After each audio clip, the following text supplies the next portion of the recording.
Welcome again to our midweek devotions. Let me read to you from Exodus chapter 21, verses 1 and 2, and verses 5 and 6. Now, these are the rules that you shall set before them.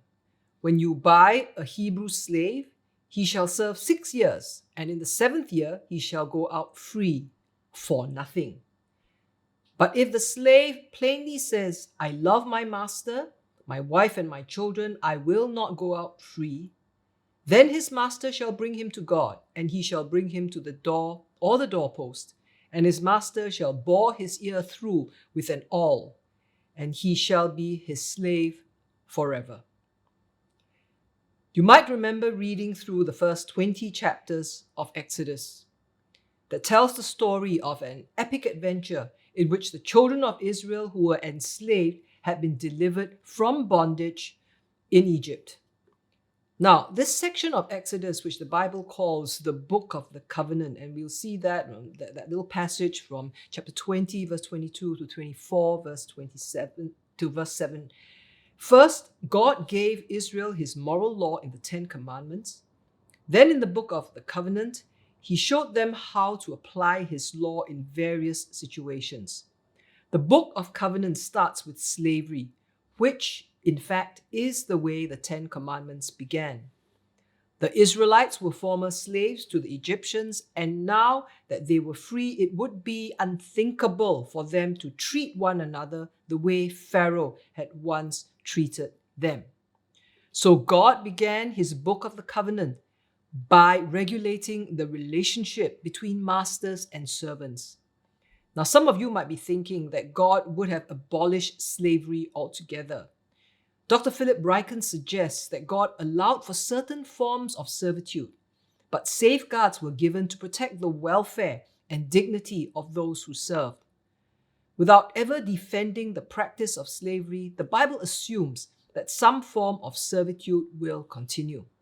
But it transforms the situation by carefully regulating the relationship between the master and the slave in ways that eliminate abuse and ultimately cause slavery, at least as we know it, to disappear.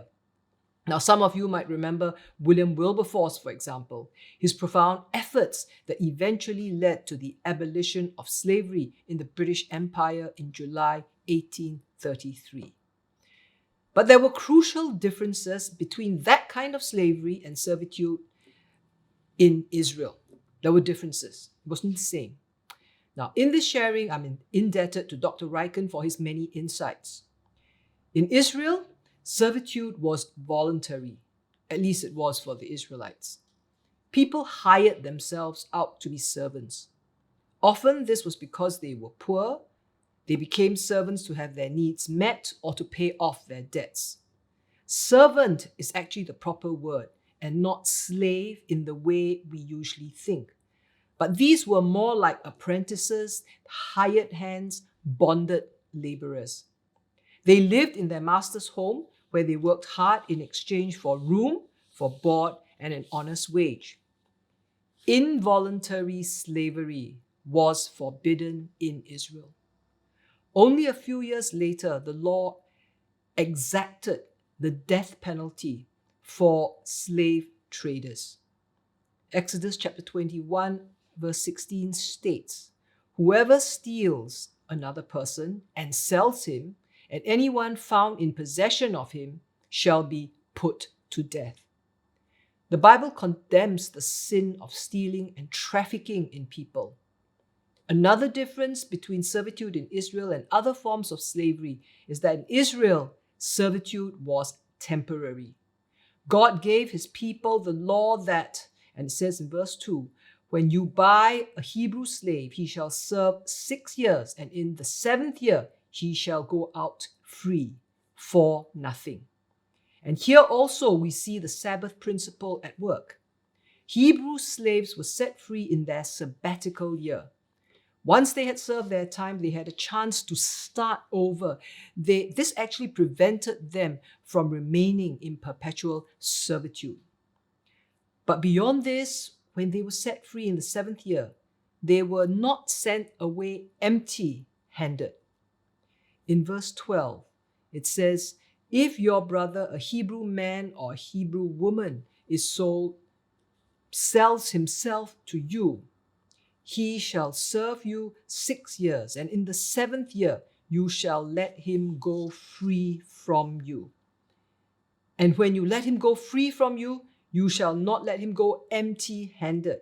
You shall furnish him liberally out of your flock, out of your threshing floor, and out of your winepress. As the Lord your God has blessed you, you shall give to him. You shall remember that you were a slave in the land of Egypt, and the Lord your God redeemed you. Therefore, I command you this today. And you can find that in Deuteronomy chapter 15, verses 12 through 15. Masters, you see, had the responsibility to not send the slave away empty-handed. Instead, they were required to give them everything they needed to make a new start in life. This proves that the biblical form of slavery was not just meant for the benefit of the master, but it was also meant for the benefit of the servant. The Bible's form of surgery had a redemptive purpose. Its goal was not perpetual bondage, but prepared independence. How different things were meant to be in Israel, where even slavery was for the care of human beings by a caring God who wanted his people to care for one another.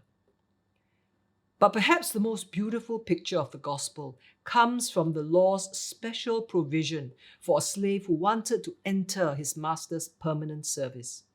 When the slave declares, I love my master, my wife, and my children, I will not go out free. The slave's ear is pierced with an awl. Anyone seeing the awl would know that slave had chosen to stay and serve.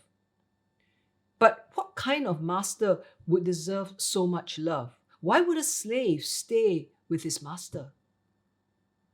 The kind who was a loving master, so that it was only natural for his servant to love him in return. A story was told of Abraham Lincoln, who once visited a slave auction where he was appalled to witness the buying and selling of human beings. His heart was especially drawn to a young woman on the block whose story could be seen in her eyes. She looked with hatred and contempt on everyone around her. Used and abused all her life, this time was but one more cruel humiliation. The bidding began. As amounts were bid, Lincoln counterbid with larger amounts until he won. When he paid the auctioneer and took title to the young woman, she stared at him and with vicious contempt challenged, "What are you going to do with me now?" He said, "I'm going to set you free." "Free? Free for what?" she jeered. "Just free," Lincoln said. "Completely free? Free to do whatever I want to do?" "Yes," he said. "Free to do whatever you want to do. Free to stay, free to say whatever I want to say?" "Yes," he said. "Free to say whatever you want to say." "Free to go wherever I want to go?" she said suspiciously. Lincoln answered, "You are free to go anywhere you want to go." Then, and she said this with a smile, "I'm going with you. I'm going with you." Whether this story really happened, we can catch a glimpse of the gospel in its telling. You see, we are loved by a master who bought us at great personal cost to himself, at the cost of his own life. So, what about slavery? It isn't slavery to say, "I love my master and I want my heart to be bound to him forever." That's not bondage. That's true freedom. And I pray this is your experience also.